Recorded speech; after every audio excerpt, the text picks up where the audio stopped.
Avui escoltareu una història del tot interessant i molt lligada al Camí de Sant Jaume. Doncs, anem-hi, pareu l'orella. Durant l'òptic climàtic medieval, entre els anys 700 i 1300, el clima a Europa va ser, malgrat costi de creure, més càlid que l'actual. Per aquella època, aquest clima va permetre fins i tot el conreu de la vinya al sud d'Anglaterra. El nivell del mar Caspi va descendir i les glaceres suïsses van retrocedir cap a cotes més altes. No obstant això, aquestes sequeres no van afectar en excés a la població europea, ja que, malgrat a la calor, les pluges eren abundants a la primavera i a l'estiu, i això feia que les collites fossin molt bones. Però, vet aquí que, coincidint amb aquesta època, es va produir, sobretot al nord i centre d'Europa, una epidèmia que causava una persistent sensació de cremor a les extremitats, al·lucinacions, comportaments irracionals, convulsions i greus lesions cutànies, amb ulceracions que arribaven a consumir les extremitats. La malaltia, de fet, ja havia estat descrita a les tauletes de fang cap al 2600 a.C. pels sumeris, a l'antiga Babilònia. Però la nostra història comença realment quan, buscant una cura a l'enfermetat que patia el jove Gerin, i el seu pare, el noble gascó anomenat Gaston, va pelegrinar el 1900 a l'església de Dauphine per demanar la protecció de Sant Antoni Abat. En aquest temple s'havien depositat no feia massa les relíquies del sant després del seu trasllat des de l'Alexandria, passant per Constantinoble. Gaston va jurar davant la tomba de Sant Antoni a entregar tots els seus béns per lluitar contra aquesta estranya malaltia si salvava el seu fill. El jove Gerin es va recuperar i Gaston, fidel a la seva promesa, va fundar la Orde de Sant Antoni. Ja que el seu primer hospital tenia les parets pintades de vermell intens, la malaltia es va conèixer com el foc de Sant Antoni o el foc de l'infern, pel color de les parets i la sensació de cremor que patien els malalts. Amb el temps, es va anar creant monestirs, hospitals, al llarg de tot el camí de Sant Jaume. Un dels més famosos va ser el de Sant Anton de Castrogèriz, a Burgos, fundat per Alfons VII de Castella, cap a l'any 1146. Allà s'atenia els pelegrins afectats pel foc de l'infern, mitjançant cures, descans, vida a l'aire lliure.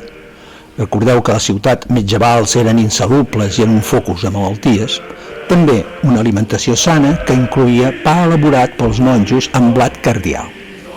Els pelegrins que no patien quadres greus solien recuperar-se amb el repòs, la bona alimentació i l'atenció dels pares. Per això, independentment de les motivacions del pelegrinatge, penitències, promeses, beneficis per la salut, jubileu o la devoció a l'apòstol Sant Jaume, els metges de l'època recomanaven recórrer el camí de Sant Jaume com a remei per la malaltia. Entre els anys 1000 i 1300, la població europea va arribar a multiplicar-se per 3 o 4, coincidint amb aquest clima favorable que va impulsar l'agricultura. El màxim d'aquesta fase càlida es va presentar cap al final d'aquest període, quan va ser calorós i alhora excepcionalment humit. En aquesta època, la dieta de la gent es basava principalment en els cereals. La carn era un bé escàs i car. Geogràficament, els cereals disponibles es distribuïen segons la climatologia del lloc.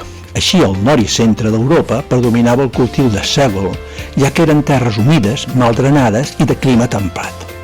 Mentre que al sud de la península ibèrica i italiana, i també al sud de França, es sembrava sobretot blat, perquè eren terres seques, estaven ben drenades i la temperatura de la zona era alta.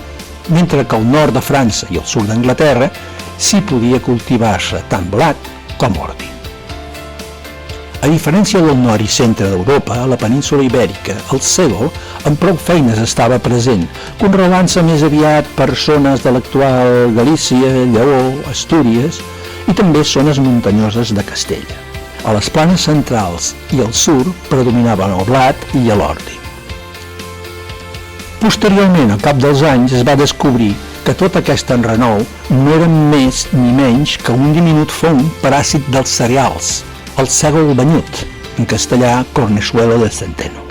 De fet, la climatologia de l'època, humida i calorosa, havia afavorit la seva propagació i proliferació, principalment als camps del nord de França, Alemanya, Àustria i Hongria, on els estius eren més templats. Realment aquest fong potencialment pot parasitar totes les gramínies, però atacava especialment el cérvol, ja que a la primavera les seves flors romanien més obertes i exposades a la infecció. A l'edat mitjana es desconeix la causa de la malaltia. El sègol i altres cereals no es morien sense separar els grans negres i en temps de fam s'utilitzava tot per no despreciar cap tipus d'aliment. Al consumir fong juntament amb el pa, aquest provocava l'enfermetat que en el seu moment es va anomenar ergotisme, que no era més ni menys que una intoxicació causada per uns alcaloids que conté el fong, similars a l'LSD, amb efectes neurològics com depressions, al·lucinacions, deliris, manies i afectacions vasculars, principalment perifèriques, com calfreds, vasospasmes, formiguejos als dits i sensació de cremor. També apareixen llagues d'origen neurovascular que podien portar a la gangrena amb pèrdua de les extremitats. El fet de canviar la dieta, no ingerir el pa contaminat, feia que els pelegrins notessin millora.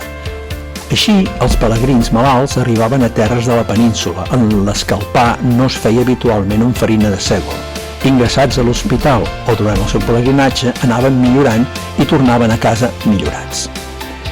De fa anys, en medicina, els agatomínics se solen utilitzar en tractament de nombroses malalties d'origen vascular, fins i tot per produir el par o també el postpart.